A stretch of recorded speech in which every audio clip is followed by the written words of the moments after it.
Hi friends, ഇന്ന് നമുക്കൊരു cauliflower 65 തയ്യാറാക്കിയാലോ? തട്ടുകടകളിലും ബജിക്കടകളിലും റെസ്റ്റോറൻറ്റുകളിലും കിട്ടുന്നത് പോലുള്ള കോളിഫ്ലവർ 65 ആണ് തയ്യാറാക്കി കാണിക്കാൻ പോകുന്നത്. നിങ്ങൾ ഈ ചാനൽ ഇതുവരെ സബ്സ്ക്രൈബ് ചെയ്തിട്ടില്ലെങ്കിൽ പ്ലീസ് ഒന്ന് സബ്സ്ക്രൈബ് ചെയ്തേക്കണേ. കൂടെ തൊട്ടടുത്ത ബെൽ ഐക്കണും എനേബിൾ ചെയ്യുക. ഇത് തയ്യാറാക്കുന്നതിനായി കോളിഫ്ലവർ ഇതുപോലെ ചെറുതായി കട്ട് ചെയ്തെടുക്കുക. കട്ട് ചെയ്യുമ്പോൾ പ്രത്യേകം ശ്രദ്ധിക്കുക. ഇതിൻ്റെ ഉള്ളിൽ പുഴുക്കളും അതിൻ്റെ ലാർവകളുമൊക്കെ സാധാരണ കാണാറുണ്ട്. അതെല്ലാം ഒഴിവാക്കുക. എന്നിട്ട് ഒരു പാത്രത്തിൽ കുറച്ച് ഉപ്പും മഞ്ഞൾപ്പൊടിയും ചേർത്ത് 2 മിനിറ്റ് തിളപ്പിക്കുക. അതിനുശേഷം വെള്ളം വാർന്നു പോകാൻ വെക്കുക.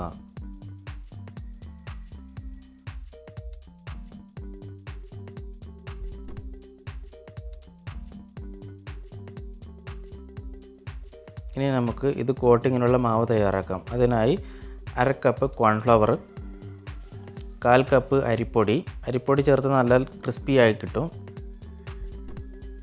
ആവശ്യത്തിന് ഉപ്പ്, 2 ടീസ്പൂൺ മുളക് പൊടി, 1/4 ടീസ്പൂൺ മഞ്ഞൾപ്പൊടി, 1.5 ടീസ്പൂൺ ഇഞ്ചി വെളുത്തുള്ളി പേസ്റ്റ്,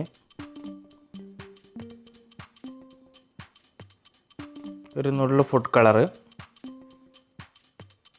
ഇനി ഇവയെല്ലാം കൂടി ഒന്ന് നന്നായി മിക്സ് ചെയ്തെടുക്കുക.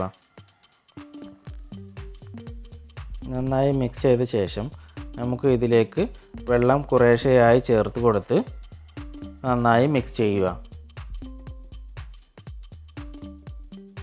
ഏകദേശം ഈ ഒരു പരുവത്തിനാണ് നമുക്ക് മാവ് ലഭിക്കേണ്ടത്. ഇനി നമുക്ക് നേരത്തെ വെള്ളം വാരാൻ വച്ചിരിക്കുന്ന കോളിഫ്ലവർ ഇതിലേക്ക് ചേർത്ത് കൊടുക്കാം. എന്നിട്ട് കൈകൊണ്ട് തന്നെ ഒന്ന് നന്നാക്കി മിക്സ് ചെയ്തെടുക്കുക. കൈകൊണ്ട് മിക്സ് ചെയ്താൽ മാത്രമേ ഇത് എല്ലാ ഭാഗവും മാവ് പിടിക്കുകയുള്ളൂ.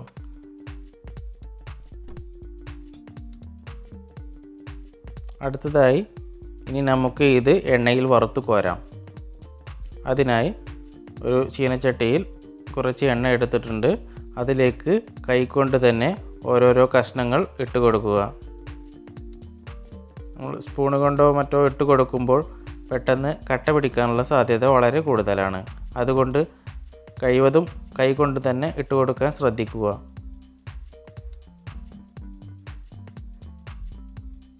ഇതിൻ്റെ ഒരു ഭാഗം നന്നായി വെന്ത് കഴിഞ്ഞാൽ നമുക്ക് ഇതൊന്ന് ഇളക്കി തിരിച്ചിട്ട് കൊടുക്കാം.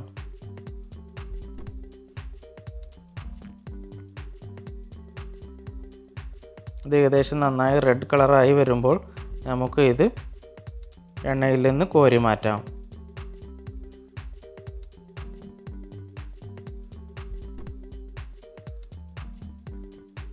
അരിപ്പൊടി ചേർത്തിട്ടുള്ളതുകൊണ്ട് നല്ലവണ്ണം ക്രിസ്പി ആയി കിട്ടും.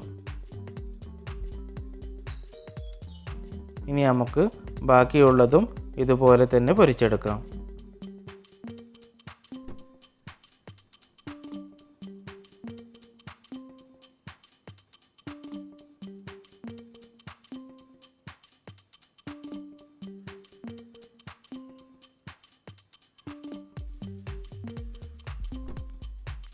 ഇപ്പോൾ നമ്മൾ രണ്ടാമത് ഇട്ട് കൊടുത്തതും ഏകദേശം റെഡി ആയിട്ടുണ്ട്.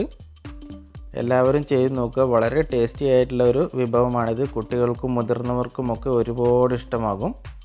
ഇനി നമുക്ക് ഈ എണ്ണയിൽ തന്നെ കുറച്ച് കറിവേപ്പില മൂപ്പിച്ച് കോരാം. കോളിഫ്ലവറിൻ്റെ കൂടെ ഇത് കഴിക്കാൻ നല്ല രസമാണ്. അപ്പോൾ നിങ്ങൾ ഈ ചാനൽ ഇതുവരെ സബ്സ്ക്രൈബ് ചെയ്തിട്ടില്ലെങ്കിൽ പ്ലീസ് ഒന്ന് സബ്സ്ക്രൈബ് ചെയ്തേക്കണേ. കൂടെ തൊട്ടടുത്തുള്ള ബെല്ലൈക്കണും എനേബിൾ ചെയ്യുക. എന്നാൽ ഞാൻ പോസ്റ്റ് ചെയ്യുന്ന വീഡിയോകൾ നിങ്ങൾക്ക് നോട്ടിഫിക്കേഷൻ വരുന്നതാണ്. മറ്റൊരു പുതിയ വീഡിയോയുമായി വീണ്ടും കാണാം. ബൈ.